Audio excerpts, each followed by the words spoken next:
Trading Across Borders presented by Dan, Deandra, and AJ. Doing Business is a yearly national ranking system provided by the International Finance Corporation and the World Bank. Trading across borders is one of the many metrics within this national ranking system. Certain countries are easier and more cost-effective than others to engage and trade with. Economies are ranked on their ease of doing business from 1 to 189. A high ranking on the Ease of Doing Business Index means the regulatory environment is more conducive to the starting and operation of a local firm. This index averages the country's percentile rankings on 10 topics, made up of a variety of indicators giving equal weight to each topic. The rankings for all economies are benchmarked to June 2013. As mentioned previously, the ease of doing business entails a composite score of 10 different metrics. These metrics include starting a business, dealing with construction permits, getting electricity, registering property, getting credit, protecting investors, paying taxes, trading across borders, enforcing contracts, and resolving insolvency. The top two countries for trading across borders, Singapore and Hong Kong, are the same top two countries for overall ease of doing business. You can see the overall ranking and the trading across borders ranking listed here. Rounding out the top 10 include countries like the United Arab Emirates, Sweden, and Denmark. The worst three countries for trading across borders include Uzbekistan, Tajikistan, and South Sudan. While Uzbekistan and Tajikistan are ranked in the mid-140s in terms of overall ease of doing business, Sudan comes in at 186th. It is only more desirable than Libya, the Central African Republic, and Chad. The other least desirable countries in terms of trading ease are the Republic of the Congo, Mongolia, Kyrgyzstan, Chad, Afghanistan, the Central African Republic, and Kazakhstan in descending order. Trading across borders applies to the time and cost, excluding tariffs, associated with exporting and importing standardized cargo of goods by sea transport. The time and cost necessary to complete every official procedure in exporting and importing the goods are recorded. However, the time and cost for sea transport are not included. All documents needed by the trader to export or import the goods across the border are also recorded. There are certain assumptions made when making these judgments. These assumptions take place in the areas of products, trade partners, methods of transportation, and the nature of included companies. For more information on these assumptions, visit www.doingbusiness.org. Why does the ranking matter? It provides companies access to international markets, creating economies of scale.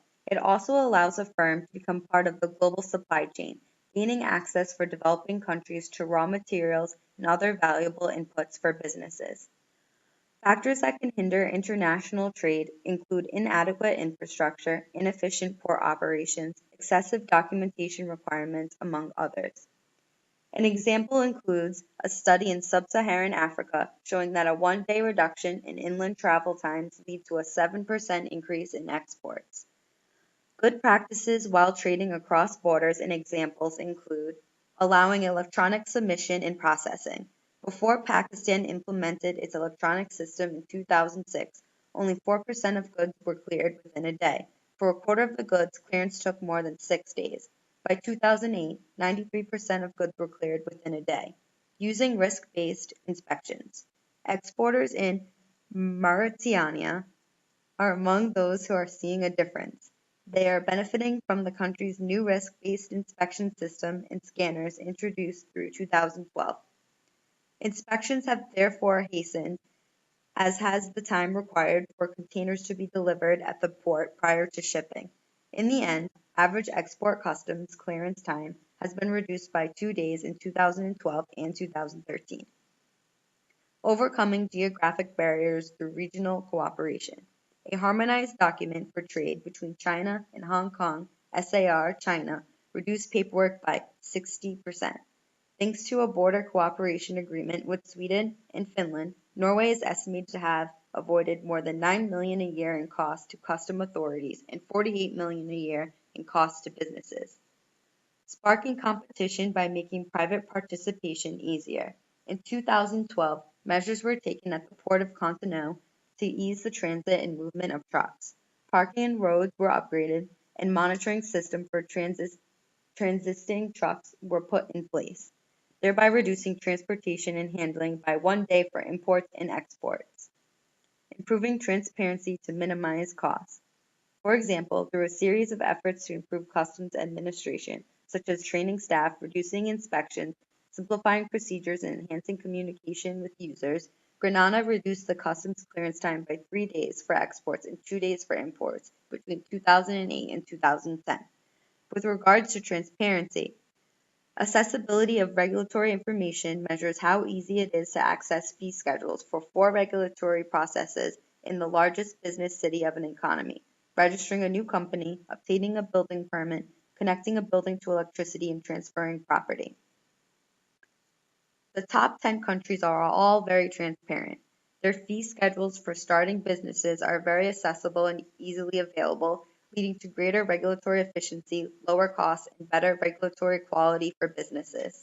They are also published in laws, decrees, regulations, gazettes, and brochures, boards, or other public notices at the agency's office. In addition, most of this information is available on their website, whereas most of the bottom 10 ranking countries require an individual to seek out an official to obtain information. There are several factors by which countries are ranked in terms of the ease of doing business. The ease of trading across borders is a significant factor in this. Many specific factors affect the two rankings in similar ways, such as infrastructure development, cost of transactions, and government intervention. While there is not a clear and direct correlation between the ease of doing business and ease of trading across borders, they are clearly influenced by some of the same factors.